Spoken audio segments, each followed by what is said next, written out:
Kementerian Pendayagunaan Aparatur Negara dan Reformasi Birokrasi (PAN-RB) dan Kementerian Komunikasi dan Digital (Komdigi) kembali memperkuat sinergi dengan membahas isu-isu prioritas pemerintah digital.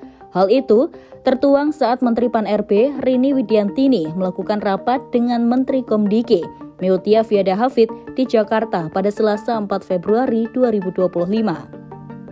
Upaya ini berfokus pada kebijakan yang berorientasi pada proses bisnis yang adaptif, mengingat digitalisasi harus selaras dengan kebutuhan pelayanan publik yang terus berkembang.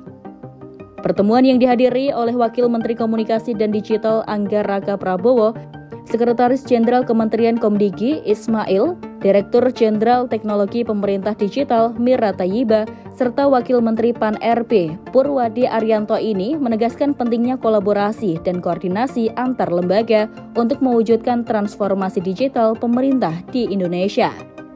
Menteri PAN-RB Rini menyebut Kementerian PAN-RB tidak akan bisa mentransformasikan birokrasi tanpa adanya dukungan dan kolaborasi dari Komdigi. Sehingga transformasi tata kelolanya perlu dilakukan dengan menguatkan kolaborasi di Kabinet Merah Putih, perlu dukungan kolaborasi dan koordinasi yang kuat antar lembaga. Sementara, Kementerian Komdigi akan berkolaborasi memperkuat transformasi digital pemerintah dari aspek teknologi.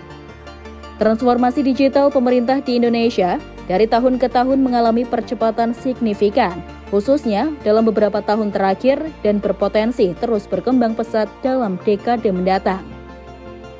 Menpan RB Rini mengungkapkan Indonesia saat ini berada di periode bonus momentum yang perlu dimanfaatkan untuk mendorong percepatan dan kesinambungan transformasi digital pemerintah. Momentum ini dimulai dengan transisi pemerintahan baru, penyusunan Rencana Pembangunan Jangka Menengah Nasional atau RPJMN 2025-2029 dan Rencana Pembangunan Jangka Panjang Nasional atau RPJPN baru. Menurut Rini, pergantian kepemimpinan ini menjadi momen krusial untuk menyusun agenda prioritas pembangunan dan termasuk juga untuk memperkuat transformasi digital pemerintah dengan memasukkannya sebagai salah satu prioritas di RPJMN. Selain itu, periode revisi Peraturan Presiden atau Perpres dan peraturan terkait pemerintah digital juga menjadi momentum penting. Perpres SPBE dan Perpres terkait lainnya akan habis masa berlakunya pada 2024-2025. Sehingga pada 2025 akan dilakukan revisi atau perbaikan. Hal ini memberi kesempatan untuk menata ulang tata kelola agar mendukung kebutuhan prioritas pembangunan. Rini menyampaikan munculnya berbagai inisiatif digitalisasi yang komprehensif sebagai fondasi juga mendorong percepatan dan kesinambungan transformasi digital pemerintah Indonesia. Berbagai inisiatif digital yang baik dan dapat menjadi contoh memberikan momentum untuk kesadaran pentingnya digitalisasi dengan cara yang tepat. Salah satu contohnya e-katalog, Simbara maupun didirikannya INA Digital. Tekad Rini dalam mendorong transformasi digital yang sinergi dengan Komdigi ini seperti perjalanan karirnya yang dimulai dari bawah. Rini meniti karir hingga akhirnya menjadi seorang menteri yang awalnya adalah seorang PNS. Wanita kelahiran Bandung, Jawa Barat pada 29 Mei 1965 ini mengawali karirnya menjadi pegawai negeri sipil atau PNS sejak 1990. Rini mengenyam pendidikan dasar hingga tinggi di Bandung. Alumni SMA Santa Angela ini melanjutkan studi sarjana hukum di Universitas Padjadjaran dan meraih gelar sarjana hukum. Usai lulus, ia meraih gelar Master of Public Management di The Flinders University of South Australia. Rini Widianti juga sempat memperoleh pendidikan dan pelatihan tertentu.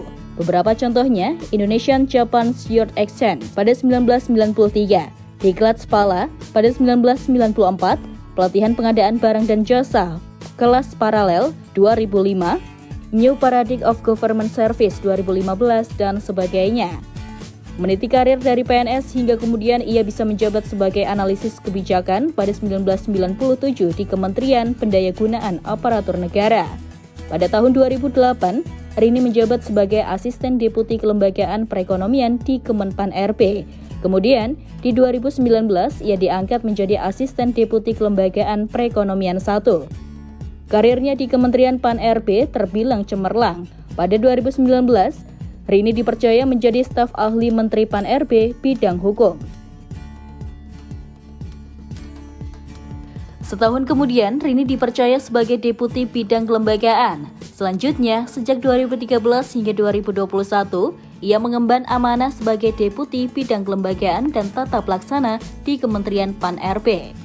Dikutip dari situs resmi Kemenpan RB, tugas yang diemban Rini sebagai menteri yaitu termasuk keberlanjutan digitalisasi pemerintahan dan pelayanan publik, penguatan kelembagaan dan sinergi antar lembaga birokrasi melalui proses bisnis yang terintegrasi, peningkatan profesionalisme dan kesejahteraan ASN, hingga menciptakan budaya kerja ASN yang lebih melayani.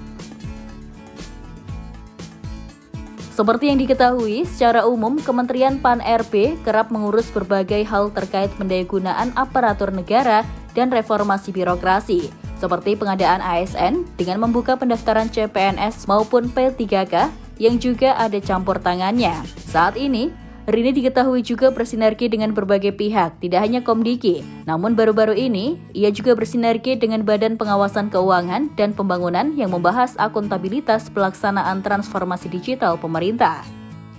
Rini sangat dikenal di lingkungan Kemenpan RB dan terkenal atas peran pentingnya dalam melaksanakan tugas-tugas, serta kontribusi signifikan terhadap berbagai kebijakan reformasi birokrasi. Dengan demikian, fokusnya dalam mendorong transformasi digital ini serius ia lakukan.